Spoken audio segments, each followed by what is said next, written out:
2001 might be one of the most important years for video gaming industry. Games like GTA 3, Halo Combat Evolved, Devil May Cry 1, Silent Hill 2, Max Payne, Serious Sam, Clive Barker's Undying, Gran Turismo 3 were released. Some of these games changed the industry completely, while others are contenders for the best and most influential games ever made.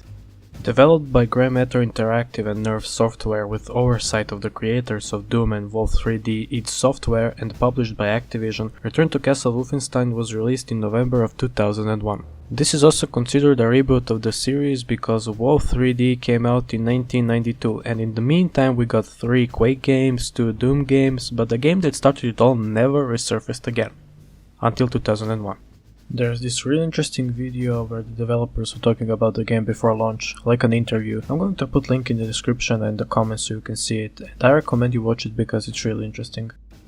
Next Wolfenstein game came out in 2009, by the way. Also, it's easier to find nudes of your mom than finding this game. You can't find it on Steam, can't find it on Good Old Games, only on Amazon for like 50 euros. The license for this game is in limbo, and by the looks of it no one knows it, I guess. So, Return to Castle Wolfenstein, for short RTCW, is based on the id Tech 3 engine, also known as Quake 3 engine, and it was built in 1999 by id Software. Now, because it's old, both Steam and GOG versions of the game are running on 1.32 version, which is much more inferior than what I'm going to recommend. Proper widescreen resolutions are not included in Steam and GOG, so in case you ever want to play this game, I strongly recommend Nightmares 1.42D patch that you can download for free. I've seen many people playing this game on Steam and GOG version, and field of view and model is so bad, and I don't know how they managed to do that. It probably has something to do with stretching 4x3 resolutions, but I never managed to reproduce it myself. Also, I got FPS issues with Steam version, and after I installed 1.42 I got stable FPS. Also, there is one thing this patch reintroduced that happens right at the end of the game, which I'm of course going to mention later instead of spoiling it right now. Now, at the time of the release the game looked gorgeous. My father, who was game enthusiast back in the day, said that this is the best video games are going to look like. It was a beautiful game. The thing is, even today the game holds up good. PC version of the game is not the only version. There is also a PS2 port and a port for the original Xbox. There are also quite a few mods for the game, but one that modernizes the game the most, at least what I found, is RealRTCW, which you can find on Steam, and I'm going to talk about it in a second. Game opens up with this really cool cinematic where ancient King Heinrich is fighting against some mage. Mage traps the guy in ground by drawing something with stone. Heinrich then gets his ass trapped into dirt and rocks. Fast forward 1000 years and Nazis discovered the site where Heinrich rested. Return to Castle Wolfenstein immediately. Notify Herr Himmler. We found him. Then you're prompted to this beautiful main menu. Just listen to that. The important thing to note here is that I'm not going to talk about the online part of RTCW, which is enemy territory and RTCW multiplayer respectively. Multiplayer content for this game is in some people's opinion the best part of the game, but since I played it only a handful of times, skill and experience I have is not enough to talk about them in depth. The only thing I'm going to say is that even though I suck, I can see the reason why everyone liked it. It's fast-paced, you're completing objectives, working with teammates is mandatory in order to win, and you really need to have a skill to be the best. I watched some professional gameplay on tournaments and half of the times I don't even know what's happening. I also know that there are a lot of bots, so prepare yourself for them if you decide to revisit online portion of this game. Keep in mind that throughout this gameplay footage I may or may not spoil something. Now, for the beginning of the video I wonder if I should talk about the plot because it's not memorable at all and it's not even important, but I guess I should do it. You and your buddy Agent 1 are captured flying a plane in Nazis territory and you're shot down instantly. Then you're taken into the near Castle Wolfenstein and you are thrown into the cell while Nazis are questioning Agent 1. Plot twist, they're just torturing him, but okay. You break out of your cell, make your way to the lab and see Agent 1 is cooked. Sad. You then complete series of missions pursuing a woman named Helga von Bülow. Infiltrating a village outside of Castle Wolfenstein, you make your way to the nearby graveyard, where after entering you discover that paranormal shit is happening. Get ready. They're coming. Objective is to get out alive and grab Dr. Zemf's journal.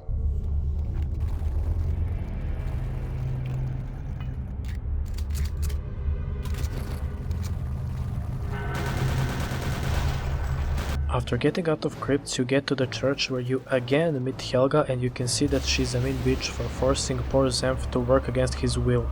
Well, what's happening? A moment, please, my director. Is it working? Please be patient. In the last level in Mission 2, after failed persuasion to not get the dagger, You can't do that. You'll break the inner seal. I'm prepared to take that risk. Zenf gets shot and Helga proceeds to take it. This is your last warning. No, you can't.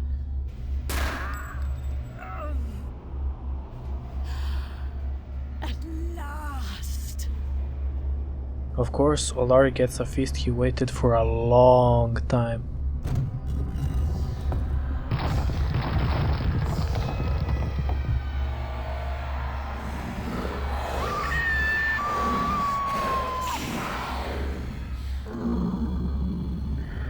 You kill Alaric?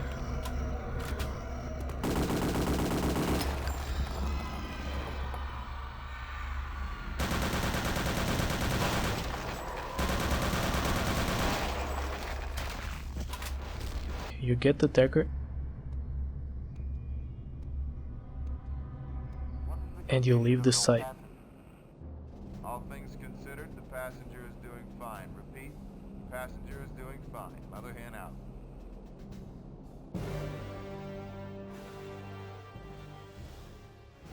Then there's this egghead named Death's Head. He plans to launch a rocket on London, and your mission is to destroy that rocket.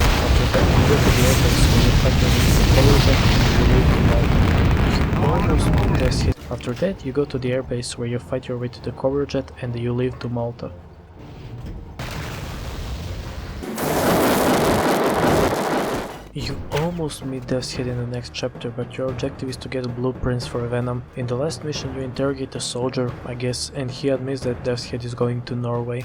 They're going to Norway! In that last mission you also encounter loopers for the first time. BJ then goes to Norway where he makes his way to the X Labs. He fights against loopers and super soldiers, and his objective is to get Death's Head journal. Excellent. After killing Super Soldier, Death's Head runs away in his rocket, and that's it from him in this game. Do not confuse it with the mere prototypes you have encountered. The super soldier.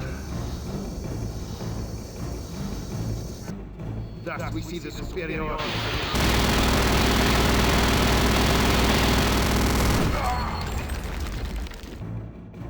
Thus we see the superiority.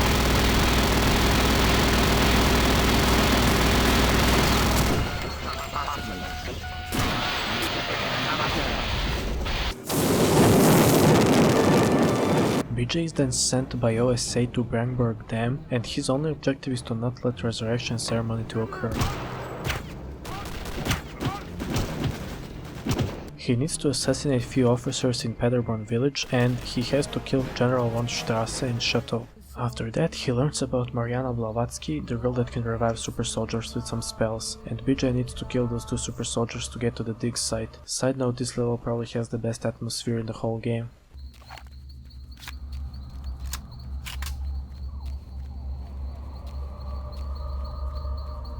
Pursuing Blavatsky, BJ ended up in the excavation site killing enemies. Clue led to the entrance of the other part of Wolfenstein castle. Ghouls and warriors are killing everything that's moving, and it's clear that Nazis are losing the battle against the undead.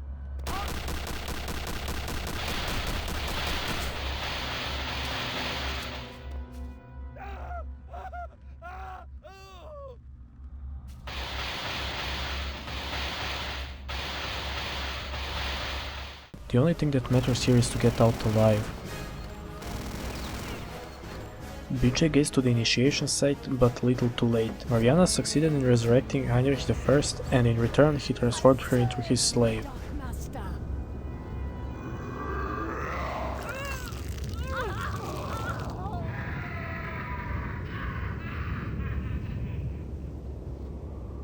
I wonder what she expected. After fierce battle, not so much, lol.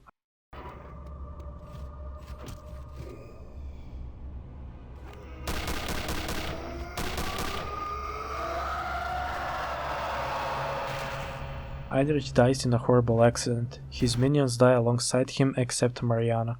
Himmler watched the entire fierce battle and he couldn't believe it. BJ then gets to some R&R, but his R&R is shooting, Oh yes, I guess. he's off on a little R&R as we speak. Ah, excellent, excellent. Anything special?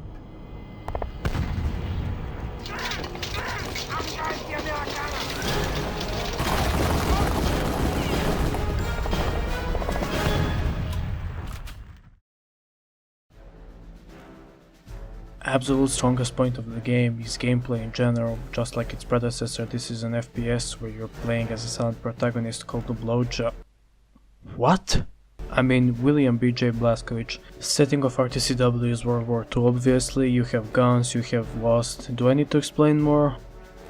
Alright, I guess I should start with the main feature of the game, that is shooting. Left mouse button shoots, that's it, it's that simple. There is a series of levels in which you need to complete certain objectives in order to advance to the next level, that may or may not include snipers. Foreshadowing. This would be easy enough if the game wasn't so hard towards the new players. I'm saying this because the game can sometimes be a bitch to that level that some enemies blatantly have 100% accuracy, which is always fun, right?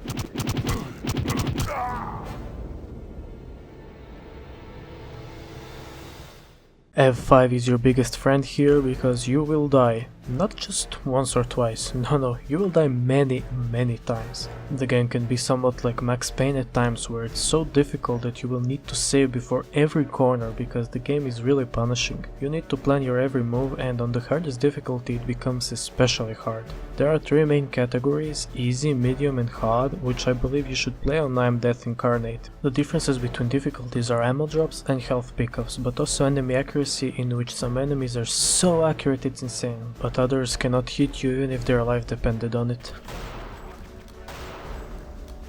This particular bit here sometimes isn't applied to the difficulty setting. Medium and easy difficulty are not so different from each other. The only difference I noticed is ammo pickup and HP pickup, which is reduced on medium. No matter the difficulty on all of them, the pickup rate for armor is the same. There is this infamous stealth system in Wolfenstein, one that it doesn't really matter if you're running or not, if you're jumping or not, or if you're sometimes loud or not. Sometimes even if you're in front of them, they won't see you.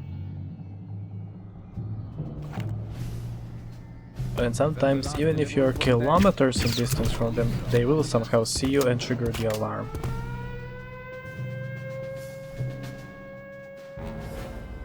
I'm talking about two levels in particular that use stealth system, Forest and Paderborn Village. Paderborn is somewhat functioning properly because there are no big open areas, so you can hide. Forest is catastrophic, to be completely honest. Piece of shit can sometimes trigger the alarm even if nothing happens. And it's not like they can see the bodies or whatever. No, they can see through the damn mountain. It Tech 3, ladies and gentlemen. You can use silenced weapons, knife, kick, whatever. Heck, you can even use MP40 because some enemies are not even triggered sometimes. Anything special?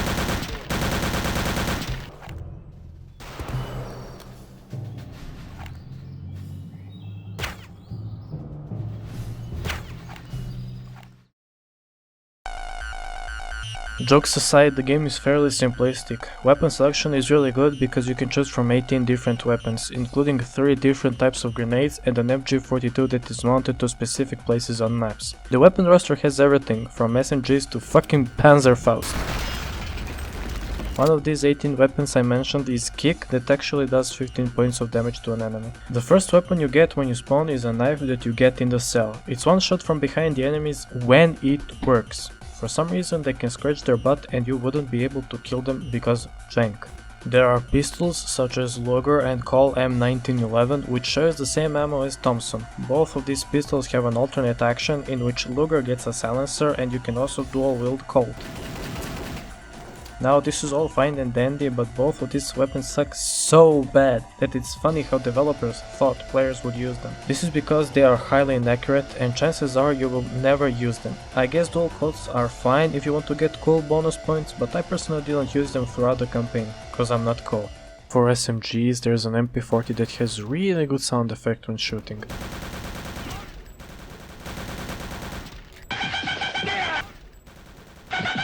There's Thompson as I mentioned, and ammo for this bitch is really hard to find because Nazis didn't use Thompson nor ammo for it. Another SMG is Stan that is exclusive for those chicks and some normal soldiers near the end of the game, and what bothers me a lot is that Stan is, as far as I know, a British made gun, and the Nazi and United Kingdom were not allies in World War II. So how in the world did Nazis get Stan is beyond me. For the record, I really think they should have put MP34, and in RealRTCW modders did just that. The only downside is that MP34 is not silenced. There is a Panzerfaust or Panzerschreck or rocket launcher, you can call it whatever you want, it doesn't really matter, it's important that it's working. There is a rifle which can also be scoped, granted, if you find the scope, but from chapter 3 you get a scope for it anyways. It's a Mauser rifle and unscoped this rifle can deal some small amount of damage, but scoped does a lot more. Since there is one more gun that uses this feature where scope does more damage, I get it's deliberately designed like that, and I really have no problem using this one-shot beauty. The most interesting guns in the game are Tesla, Venom, Snooper Rifle, FG42 and the fucking flamethrower. Why fucking flamethrower? Because this thing is OP as fuck. Blasting a couple of flames with this will easily cook even the tankiest human and zombie enemies.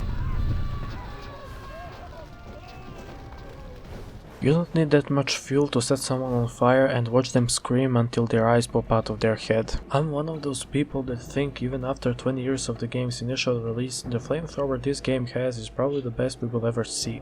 I say this because the flamethrowers in other games, such as Far Cry 2, has this really interesting effect of the fire spread, but the length of the flame when you shoot it is so small. Real life flamethrower has so much range, it's insane. And I have to give the credit to the developers, they did their homework. Tesla is an electric gun that you get in the very late part of the game, and that's the downside of it. Of course, it's not as broken as flamethrower, but it has its fair share of uses. A big group of weak enemies can be killed pretty easily with it, but for others it won't work that well, because the damage output of this thing is ass. And it's a shame because it has a really interesting concept, the damage could have been higher and gun would have been a lot more fun to use. The other use for Tesla is if you want to go super fast, you can shoot with it in the opposite direction of where you want to go, because it kinda pushes you backwards when you shoot it, so you can get to abnormal speeds with it. There is also a minigun in this game in the form of Venom, or how I like to call it in my youth, soup gun, because shooting enemies makes, you know. This thing can fire 146 bullets until it overheats like a bitch, and it's as precise as when you take a piss with morning wood. And it even has like 6 barrels to shoot from, but the damage output and fire rate is so good that it's actually really satisfying to use. Model for this gun is especially cool, but going to extreme FOV values you can see the problem with this gun, I guess. Snooper is the BFG of this game, changed my mind. It can one-shot normal soldiers, can one-shot these fuckwits, going to explain how in a moment, and you get it in the worst level in the game. Fun fact, picking Snooper up in the forest is a mandatory objective, and if you don't pick it up, you cannot finish the level. It has this weird ass scope on top of it, it obscures the FOV and you cannot see that much when you equip it. It's thermal, so you can see who to shoot because NPCs are darker. One more gun that I have to mention that is my absolutely favorite gun in the game, the FG42. The sound this gun has is just insane, listen to this. The gun also has a scope that for some reason when you scope in, it deals twice the amount of damage and you can do something like this. It's basically like a Mauser, and personally I also think it looks really cool, sounds really cool, and is really fun to use because you can use it for 99% of the enemies. The other name for it is also a paratroop rifle, and you can only find paratroopers using this rifle.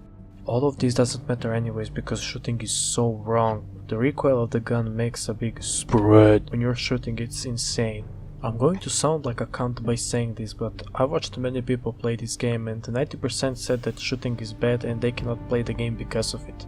Crouching removes almost all the recoil on almost all of the guns except for Venom because it would be broken. There's plenty of ammo for all the guns, the game is intended to be a run and gun shooter, and if you're crouching and shooting a spray at someone, chances are you will kill them even with Luger.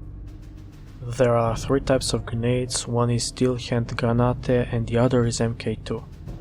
There is also a fucking dynamite. One interesting thing about grenades in this game is that they can lower gravity. This happens on all of the versions of the game except for RealRTCW. I suspect it's some kind of limitations developers had back in the day with the engine, but then again, in online iterations this was patched long ago. So who knows, might have been a bug. Grenades are not the only thing that can lower gravity, by the way, and that is explosions for barrels. Why do I keep saying barrel? Why? And that is explosions for barrels. And on topic of barrels, there are some destructible objects throughout the game. Objects such as barrels, chairs, boards, flags, even speaker or whatever the hell this thing is called. There are some variations of chairs, which is the only object that can be picked or moved. Fun fact, do you know you can do this?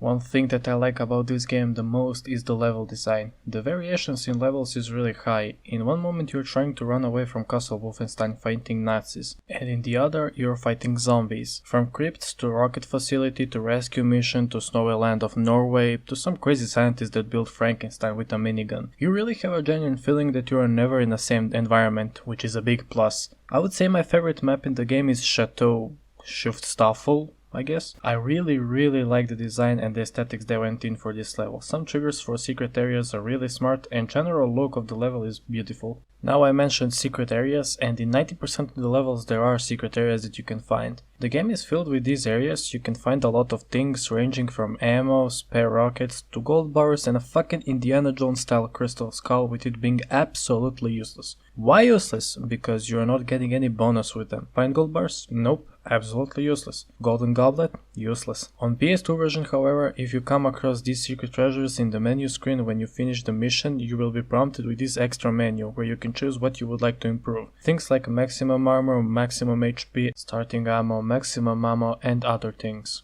Pretty neat feature, I would gladly take it on PC though. The game also has particularly good atmosphere no matter what part of the game you're in. There are 7 chapters in the game, but in reality there are only 5, I guess. After every chapter you don't carry your guns into the next chapter, but rather the game takes that away from you and give you either almost no weapons or give you even more. Chapter Death's Head Playground and Return Engagement are the hardest chapters in my opinion. For example, last level in Death's Head Playground chapter is the level you will fight against the boss, and this guy is basically a god. And if you don't know what you're doing, you will get yourself killed many times. I also get a feeling that this level is designed like this specifically to be unfair towards the player.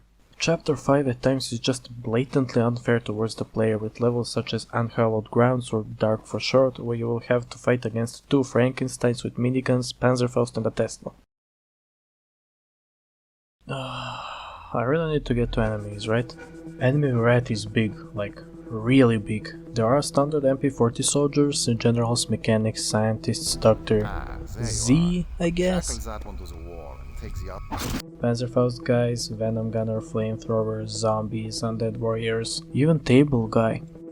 All of these enemy types have different varieties of skins, and most of these enemies are somewhat easy to deal with. Especially undead ones because they only have melee attacks, but some have these floating skulls that are easy to dodge anyways. Now, the big league, the biggest pain in the ass in the entire game. Loopers are those jumpy frogs that may or may not jump scare you sometimes. They deal a bunch of damage and are the only enemy type in the game that like to play Quake 3.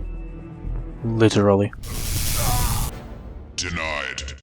Then there are proto-soldiers that are sometimes pain to deal with, but their HP is much lower than their counterparts, super soldiers. Super soldiers are basically boss enemy types. I've already said a few words about them. They are tanky, they look really cool, and they deal a lot of damage. They can wield Tesla, Venom or Panzerfaust, and if you're not careful they will kill you with ease. Throughout the campaign you fight against 3, and in one map you fight against 2 simultaneously.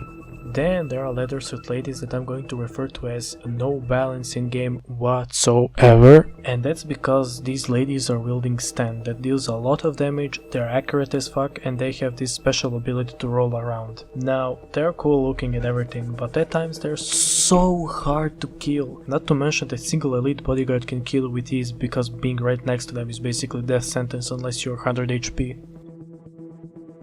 Now, the enemy type I hate the most in this game have to be snipers, or Mausers. Depending on if they have scope or not, they can either deal small amount of damage, like 20 to 40, or they can fist you. Having 100 HP and 50 armor can easily get you killed, and 90% of snipers have insane accuracy. The most notable sniper that's problematic is on Assault in Chapter 2 when you pass the gate and go for the facility. This guy shoots like Simo but can kill himself with ease. If you somehow enter facility and not kill the sniper, there's a 50-50 chance he would kill himself by jumping off the platform. I guess he didn't want to get killed by BJ. I should probably also talk about bosses in the game. There are 4 boss missions in the game: Alaric, 2 super soldier missions I mentioned already, and end boss Heinrich. You meet with Alaric at the end of chapter 1. Alaric is this gooey type enemy that weighs more than me, and its body is created by souls of the ones it killed. It has powerful melee attack, but it can also send this kind of ghosts that chase after you and choke you to death. I personally think Alaric is better done in PS2, where if he dies, there are these souls going out of him, and this blinding light that really defines the scene. Heinrich is the last boss of the game, and remember what I said in the beginning that I don't want to spoil something that occurs in the ending with 1.42D patch? The fight with this patch is rather anticlimactic because you can lead him up to the entrance of the cave and drop rocks on his head. It's so dumb, and it's only present in 1.00 original version at 1.42D. To be honest, his model is something I never really liked. I mean, yes, he is as tall as Boban, but you have to be kidding me with his face. General look of the armor is really ugly, but that's just my opinion. If you choose to fight him with guns, you would be surprised how easy it is to actually kill him. This is the only part of the game that actually feels rushed, and it's my least favorite part of the game. Last but not least are paratroopers. I cannot say I don't like them, in fact they are my favorite type of enemies in the game because of their skins and guns, but at the same time they are super unbalanced at times. For example, they have FG42 that deals 20 damage per bullet if you don't have armor, so they are super accurate with shooting, super tanky, and they become regular enemy type from chapter 3. In second to last level by the story, they are wounded and weak, and yet they are 5 times tankier than normal paratroopers and are pain to deal with. One really interesting thing about them is that only one gun can one-shot them. Snooper can one-shot paratroopers only in the ass. I'm not joking, look. If you headshot them, they won't die because I don't even know why. They are introduced in chapter 2 and accompanied by this song. Their introduction is just amazing to look at, and you might get chills from this scene.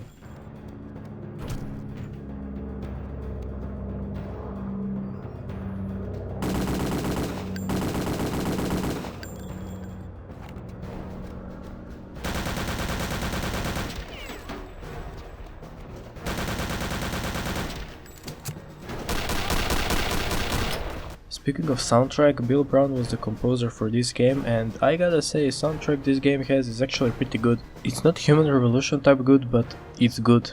People would argue what OST is best in the game, but I gotta say, in my opinion, it's either action or hot. Not that the rest of the soundtrack is bad, it's just that it's atmospheric for the most part. For example, in Crypt's soundtrack is much different with tone, going for that sinister sound. Would you listen to this song every day? Sound design is actually pretty good, gun sounds still hold up today, FG42 is a literal eargasm to listen to, and MP40 is no different. What really is impressive for me is different sounds for running depending on the floor. Wood, stone and carpet doesn't sound the same, and the game that is almost 21 years old at this point had this even when CSGO didn't have until 2015, 3 years after its initial release. This basically explains that we're taking this for granted. Now, at the beginning of the video I mentioned RealRTCW, and this has to be the most passionate project this game has. Recently the game got the newest updates, so it's amazing that it's regularly getting them. Also, there are a bunch of mods that are compatible with RealRTCW. If you find yourself in need of playing this game but the graphics is something you care about, you should really visit RealRTCW. You can get it on Steam and the ModDB, I will of course leave the link down in the description. RealRTCW modernizes vanilla RTCW, giving new high poly skins for weapons, new high quality texture for maps, new shader, new weapons like shotgun, PPSH and MP34, new HUD, subtitles, new recoil, and most importantly, rebalanced enemies. In general, it's a quality of life mod. It even contains Wolfenstein co-op. Yes, Wolfenstein has co-op mod, and as far as I know, co-op was around for quite some time at this point. I remember I played it in 2018 with my friend and we had a blast, although with a lot of crashes. This new co-op seems to be more stable, and if you want to give it a shot with your friends, you can try it. And that's it for RTCW. I'm not gonna lie, I love this game. It probably has to be one of the best first-person shooter games ever made, and it most certainly deserves a spot in my favorite games list. Newer Wolfenstein games went to different direction after switching developers, and the Machine Games certainly know what they're doing. I just hope their next iteration don't end up like Youngblood. That game was terrible, but it's a topic for another video anyways. This was my first video ever. I hope you enjoyed it, and I would like to hear your opinion in comments. Anyways, see you soon everyone.